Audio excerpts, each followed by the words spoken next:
Hi, welcome back to my series. We're day 22 and I want to talk about email structure to kind of increase the bookings in our redesign in our Boudoir business in 30 days. And we're talking about email nurturing and sequencing and things, which is obviously kind of key because most photographers treat their email just like a dusty filing cabinet. They only open it when they have a sale to announce. But a luxury brand uses email to build a relationship long before the transaction ever happens, in fact. Today, we're building your email nurturing. We're trying to move away from spamming and move toward a guiding, creating a path that leads a stranger from curiosity to a confirmed booking element.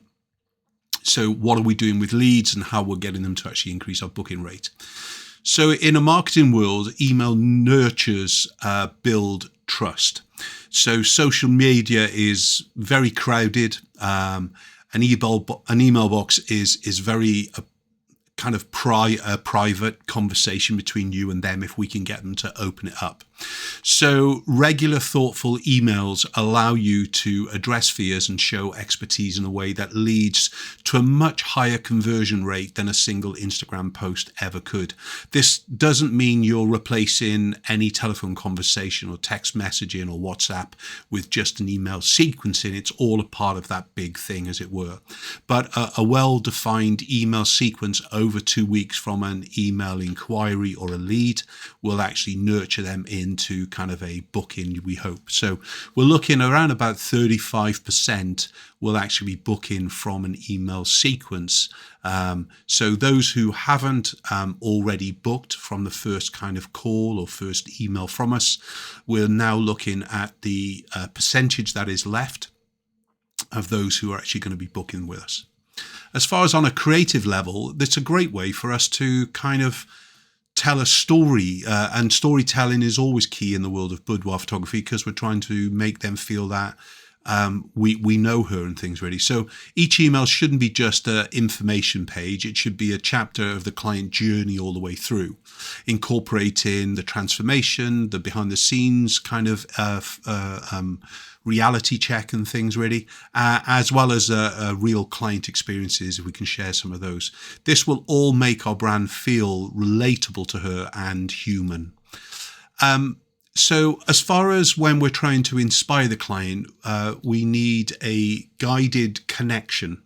And this will really work for us. A client always feels infinitively safer booking when she has spent a week or two seeing your approach over the series of emails, hearing your voice and knowing what to expect before she ever picks up the phone. Like I was saying to you, that from the lead coming through, if you haven't picked up the phone already and you're relying on the email sequencing to begin with, and you're relying on her picking up the phone, that's a different thing altogether, because really what I'm trying to build is an email sequencing that adds into your telephone calls to her, because you just might not be picking up the phone, and what's worse, you might be getting your email and it could be going to spam, so we need to kind of make sure we're drawing attention to it. So we need to map the psychological journey of the kind of the lead, as it were. First of all, it's going to be the awareness, then it's going to be the emotional hook, and then it's going to be the remover, okay, something to remove the friction from her actually doing something. So the first email should make her feel seen. Do you acknowledge the courage it takes just to think about boudoir photography? If not, you need to start to think about that, because it's a big thing to kind of take clothes off and pose in front of a camera to a total stranger, never mind their loved one. Then there's going to be the emotional hook. Are you sharing a story that mirrors her?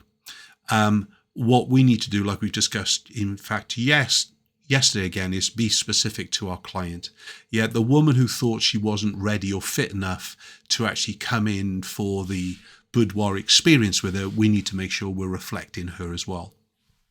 And then the kind of the friction remover, yeah, which email tackles the money or nerves objection before she even has a chance to bring it up. We need to kind of clarify that, and we can always save prices from, collections are this, digitals from, if that's what you want to do and things really. But you need to actually address it. But the main thing to address, in fact, is the nerves.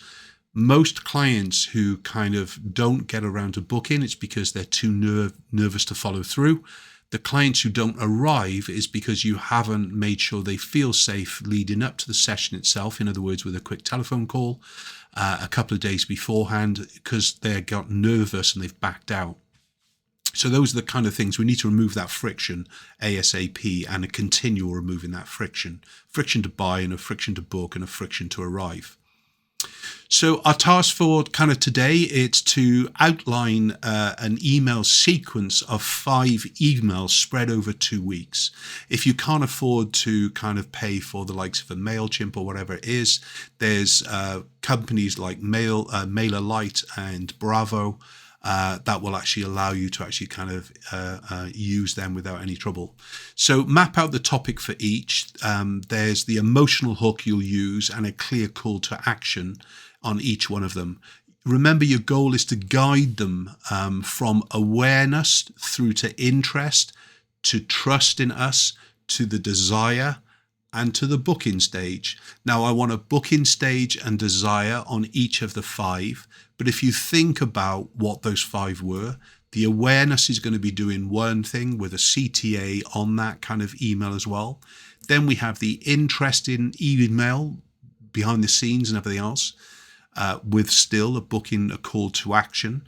Then we have that trust element, kind of using client real stories and so on, so she believes you, can see you, point her towards your YouTube channel, whatever it would be, as well as a call to action on that page. And then the desire, kind of really to try and get her into your spirit of adventure and try and make her go the extra mile, with once more a call to action on there. And then the booking one. The booking one is my kind of almost last chance to book, as it were. And I don't mean it in that way, because obviously once she's joined your email sequencing or your newsletter or a lead, we can kind of use it as long as it's all GDPR compliant. So as far as the booking is concerned, I use that as that last kind of book now or else. I don't mean in that way, but basically it's the end of the sequence that's taken over 2 weeks. And in addition to that, she might have had a text from us or a couple of telephone calls. So remember to ask yourself, while these emails make a reader feel seen, understood, and generally excited to finally book a session, are they actually saying that? Make sure you go and revisit your sequencing or create them, and make sure they are making her read them, which is key.